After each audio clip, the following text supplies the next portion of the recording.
Bigla po naghiyawan dito sa loob ng San Juan Arena. Sasabihin namin sa inyo mamaya kung bakit. Cagayan Valley 25-16. Army talagang hindi makaalagwa. Well, tingnan mo in all categories, especially the attacks, 15 as compared to 8 para sa Army.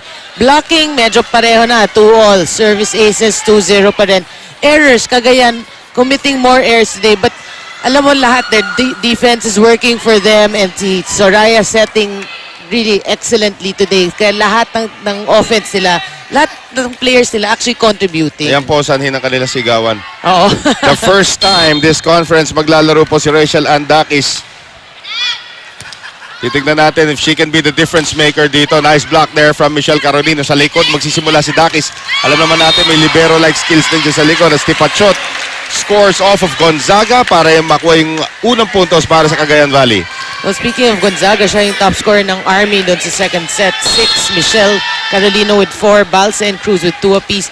For Cagayan, Eulalio with 11, Tipachot 9, Tabaquero 9, and Soriano 5. Talagang kalat na kalat yung scoring. Here's Michelle Carolino once again.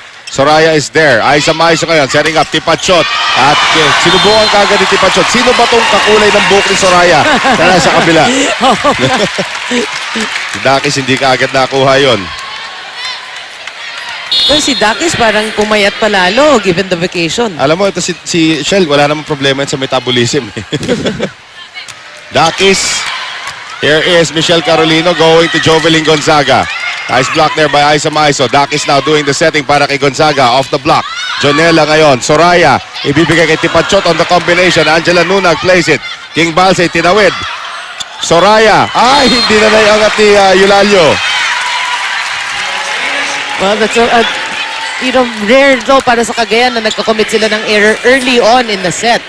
Well, 2-1. So Philippine Army on the board dito sa ating third set. If it's Fun Family Pizza, it's gotta be Shakey's. King Balse. Good Sharp serve. Wow. At si Jonela, alam niya na kailangan talagang 100% committed siya dun sa pag-receive. Well, kailangan niya ng Army, yung mga service aces. Parang wala pa sila na co-contribute na service aces. Oh, wow. Bad read by Tabaquero. Oh, galit na si Balse. Tina-target niya yung kanyang dating kakampi. Kasi Tabaquero dyan sa zone 1. This time, Jonela nakialam. Tabaquero ipamimigay free ball. Maikli ito. Arsiratay ngayon. Gonzaga. Jack Alarca. Here's Aisa Maiso ngayon. Tipachot on the delay. At talagang nalinlang niya doon si Jovelyn Gonzaga. You know, frustrating sa blockers ng Army dahil hindi pa rin sila nag-a-adjust, no? So, si Tipachot able still to get the point even off the blockers. Ngayon, tabla tayo at 3-all. Juan at Eulalio. Leading scorer so far para sa Cagayan Valley. Nunag, Iratay, Alarca, turned back by Maizo. That's close to overreaching. They're coming from Pao Soriano. Tipachot, Soraya, back set, Aisa Maizo. Wala. At si Coach Ness may nirereklamo naman sa overreaching on the other side. Ang gay ngayon, listening to the galing sa paliwanag dito ni Adrian Tabanyag. Nes Pamilar is not happy with the explanation. So Michelle Carolino.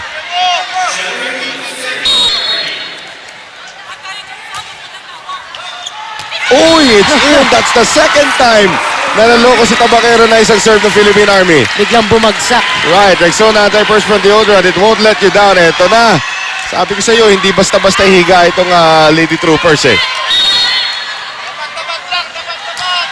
Carolino again. Tipachot. Jonela. Soriano. Kailangan makipaglaba kay Alarca. No way. Well, it's a rare lead ngayon para sa Army. Na malaki. Malaki-laki na ito para sa Army.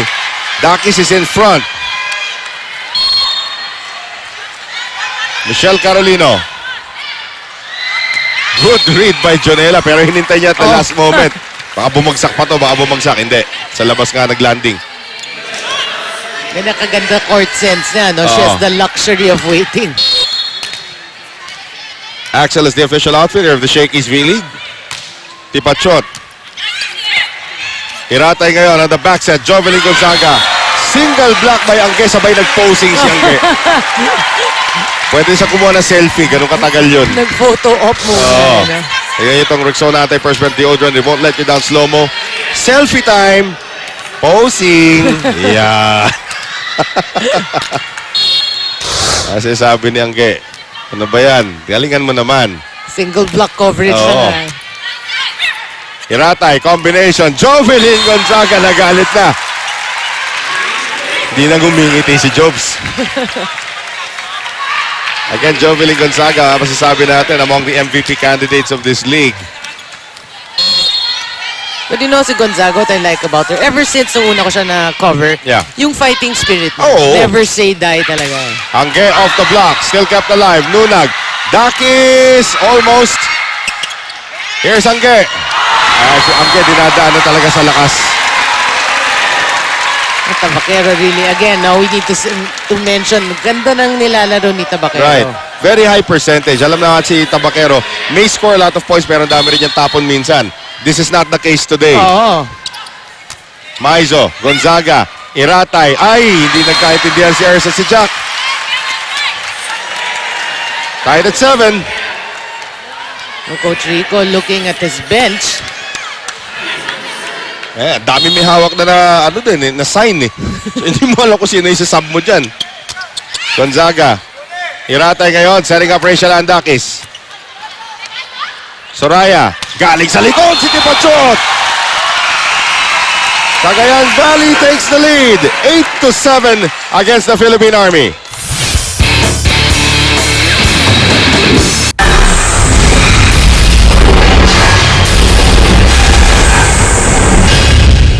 At bago po natin ipagpatuloy ang ating option, gusto nyo po na Shakey's V-League updates, sundan nyo lang po facebook.com/newstv all sports. Let's send it now to Mia Kalim.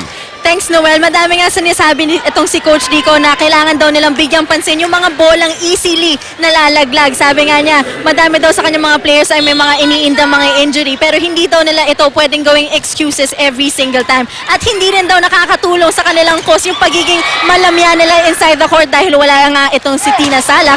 Kaya sabi ni Coach, kailangan daw i-dedicate nila ang kanilang performance sa kanilang mga fallen soldiers. Balik sa iyo, Noel. Well, ngayon, Mia ka nagiging open on open except that time from Pomla Soraya, hinulog niya.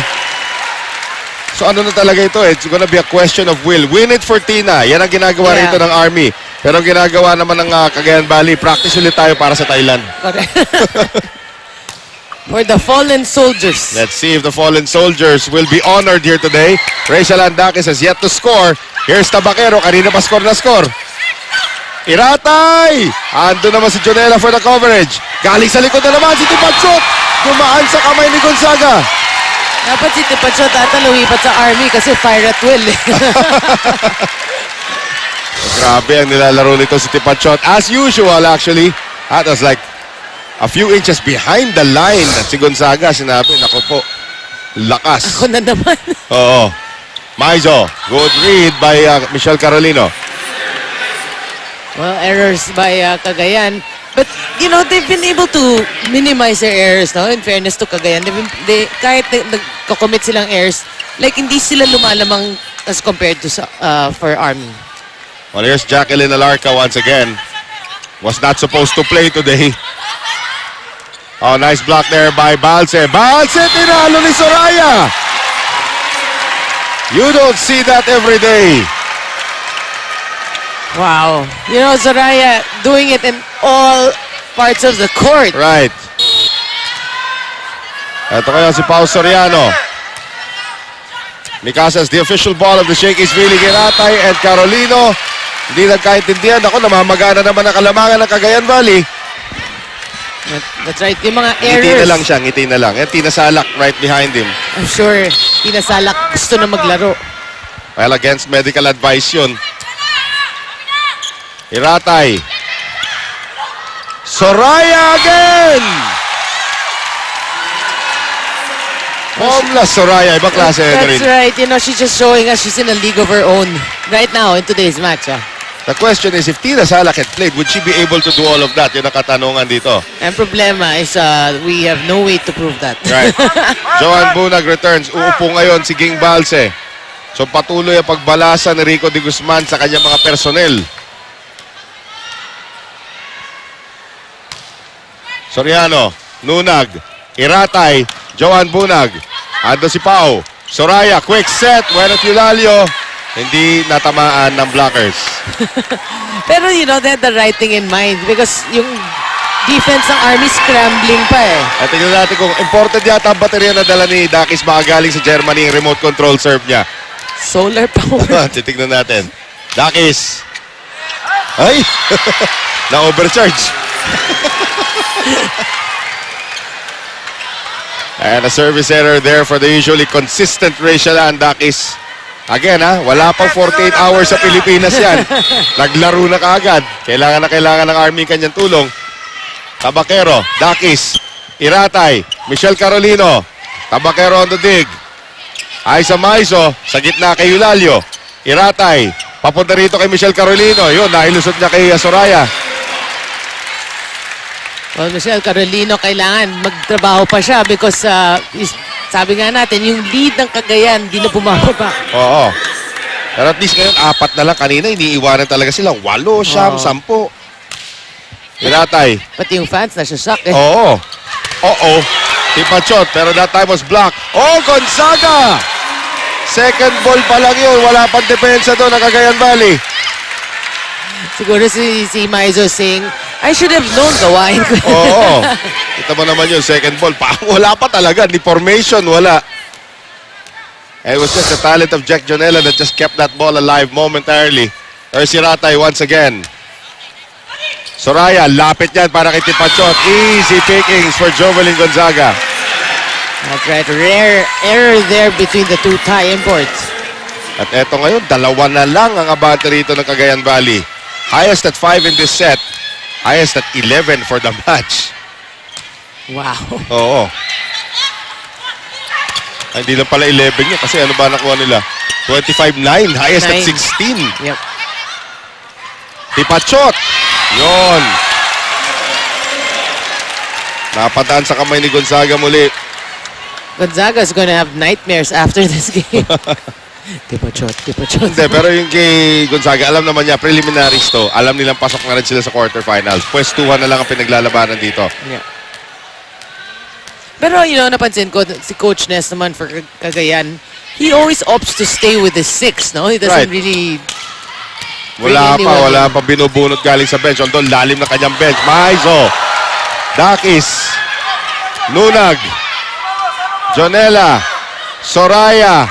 Combination for Tipachot. Naran pa nila yun, oh. Oh, wow. 4-point lead for the Cagayan Valley Rising Suns against the Philippine Army. Ito ang Shakey's V-League. Bira na! Getting ready to serve, ito pong si Pomla Soraya. And of course, www.v-league.ph is the league's official website. Facebook.com/ShakeysVLeague. Like us on Facebook, follow us on Twitter. At eto na ang depensa na naman ni Eulalio at ni Aiza Maizo. As Cagayan Valley is slowly whitewashing the undefeated Philippine Army. A team that never dropped a set. Wala pa. 3 panalo, straight sets lahat. If it's Fun Family Pizza, it's gotta be Shakey's. Soraya, ganda na naman ang serve. Gonzaga, hinabol. At naibalik yan ni Michelle Carolino. Soraya ngayon. Nice block there by Michelle Carolino. Kept alive by Jonella. And a high free ball given up there by Tabakero. Iratay, quick set. Joan Bunag. That's what they need to do, no? They have to speed up yung offense ng Army. Masyado mabagal, nababasa ng blockers ng Cagayan. Yun yung nangyari.